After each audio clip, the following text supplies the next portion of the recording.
President Donald Trump says tariffs are coming. According to the White House, they're set to go into effect tomorrow. Madison Schlegel joins us with what could potentially be impacted. Madison.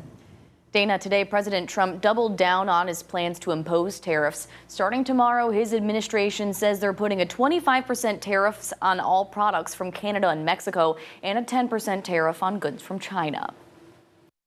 The White House press secretary said today the tariffs are in response to the illegal fentanyl those countries have sourced and distributed in the U.S.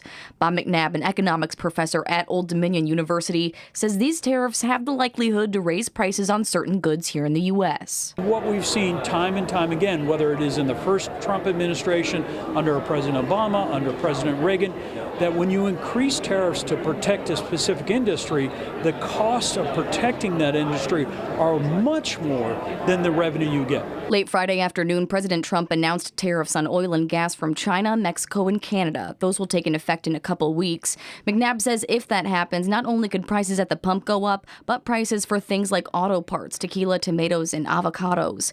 McNabb warns if the Trump administration imposes tariffs on additional countries, the list of impacted goods could grow. McNabb warns if the Trump administration imposes tariffs on more countries, the list of impacted goods for consumers could grow even longer. So the easiest way to think about imports is to look at what you're wearing, look at what you're driving, and look at what you're eating. We trade goods and services in return for those goods and services, so we consume things at a lower cost.